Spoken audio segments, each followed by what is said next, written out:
നമസ്കാരം, ഇൻസൈഡിലേക്ക് സ്വാഗതം. ഹമാസ് തലവൻ ഇസ്മായിൽ ഹനിയെ കൊലപ്പെടുത്തിയതിന് ഇസ്രായേലിലൂടെ പകരം വീട്ടാൻ ഒരുങ്ങുകയാണ് ഇറാൻ. ഇസ്രായേലിനെതിരെ തിരിച്ചടിയാനാണ് ഇറാന്റെ പരമോന്നത നേതാവ് അയത്തുള്ള അലി ഖമേനി ഉത്തരവിട്ടതായി മാധ്യമങ്ങൾ റിപ്പോർട്ട് ചെയ്യുന്നത്. ബുധനാഴ്ച രാവിലെ ചേർന്ന ദേശീയ സുരക്ഷാ കൗൺസിലിന്റെ അടിയന്തര യോഗത്തിലാണ് ഖമേനിയുടെ നിർദ്ദേശം. ഹനിയയുടെ കൊലപാതകത്തിൽ ഇസ്രായേലിന് മറുപടി നൽകേണ്ടത് തങ്ങളുടെ ഉത്തരവാദിത്തമാണെന്ന് ഖമേനി കഴിഞ്ഞ ദിവസം പ്രതികരിച്ചിരുന്നു. ഞങ്ങളുടെ അതിഥിയെയാണ് അദ്ദേഹം താമസിച്ച വീട്ടിൽ വെച്ച് വകവരുത്തിയത്. ഈ നടപടി ശക്തമായ പ്രതികാര നടപടിക്ക് കളമൊരുക്കിയിരിക്കുകയാണെന്നാണ് ഖമേനി പറഞ്ഞത്. കഴിഞ്ഞ ദിവസമാണ് ടെഹ്റാനിലുണ്ടായ ആക്രമണത്തിൽ ഹനിയ കൊല്ലപ്പെട്ടത്. പുതിയ ഇറാൻ പ്രസിഡന്റ് മസൂദ് പെസഷ്കിയാന്റെ സ്ഥാനാരോഹണ ചടങ്ങിൽ പങ്കെടുക്കാൻ എത്തിയതായിരുന്നു ഹനിയ. അദ്ദേഹം താമസിച്ചിരുന്ന ഗസ്റ്റ് ഹൌസിൽ അതിക്രമിച്ചു കയറിയാണ് കൊല നടത്തിയത്. സംഭവത്തിന് പിന്നിൽ ഇസ്രായേൽ ആണെന്ന് ഹമാസ് ആരോപിച്ചു. എന്നാൽ ഇതുവരെ ഇസ്രായേൽ സംഭവത്തിൽ പ്രതികരിച്ചിട്ടില്ല.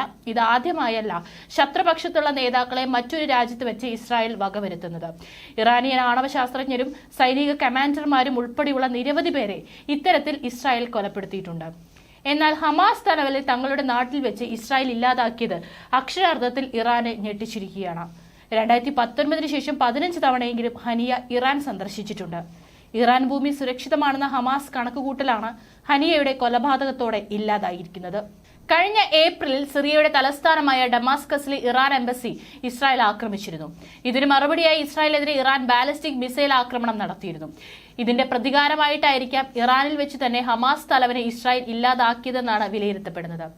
ഇറാൻ ഭൂമിയും സുരക്ഷിതമല്ലെന്നാണ് ആക്രമണത്തോടെ ഇസ്രായേൽ പ്രഖ്യാപിച്ചിരിക്കുന്നത്. അതുകൊണ്ട് തന്നെ ഇനിയുള്ള പ്രത്യാക്രമണങ്ങൾ ഏതറ്റം വരെ പോകുമെന്നാണ് ലോകരാജ്യങ്ങൾ ഉറ്റുനോക്കുന്നത്. ഇറാൻ എത്ര ശക്തമായി പ്രതികരിക്കുമെന്നോ വീണ്ടും ആക്രമണം നടത്തുമെന്നോ ഇപ്പോൾ വ്യക്തമല്ല.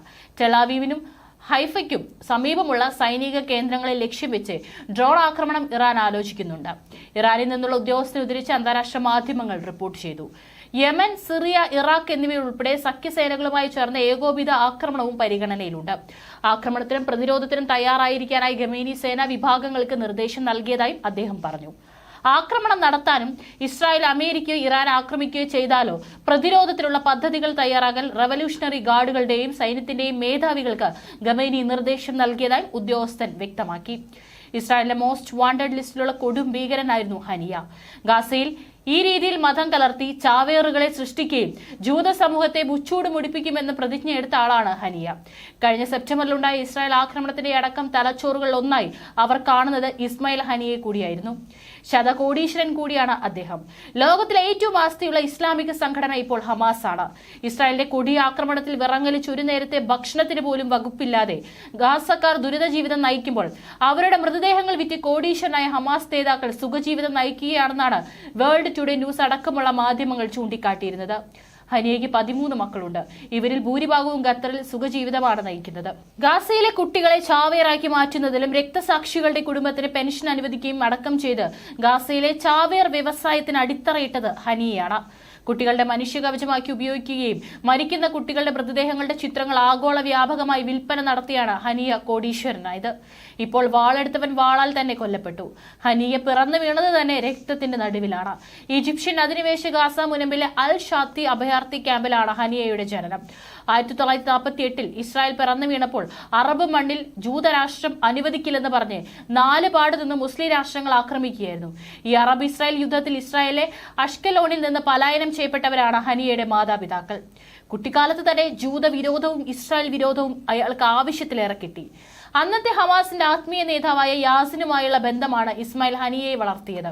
തുടർന്ന് അദ്ദേഹം പലസ്തീൻ അതോറിറ്റിയുടെ പ്രതിനിധിയായി. ഹമാസിലെ രണ്ടാമനായി അദ്ദേഹം വളർന്നു. 2003 ജെറുസലേമിൽ നടന്ന ചാവേർ ബോംബാക്രമണത്തിന്റെ സൂത്രധാരൻ ഹനിയയാണെന്ന് കരുതുന്നു. ഇതിന് തിരിച്ചടിയായി ഇസ്രായേൽ വ്യോമസേനയുടെ ബോംബാക്രമണത്തിൽ ഹനിയയ്ക്കും പരിക്കേറ്റിരുന്നു. 2005 ഡിസംബറിൽ ഹമാസ് പൊളിറ്റ് ബ്യൂറോയിലെ ഏറ്റവും പ്രധാനപ്പെട്ട നേതാവായി. ആഗോള വ്യാപകമായി ഹമാസിന്റെ ഫണ്ട് റേസർ എന്ന രീതിയിലാണ് ഹനിയ അറിയപ്പെട്ടത്. ഇറാൻ പരമോന്നത നേതാവ് അലി ഖമേനിയുമായി അദ്ദേഹത്തിന് അടുത്ത ബന്ധമായിരുന്നു.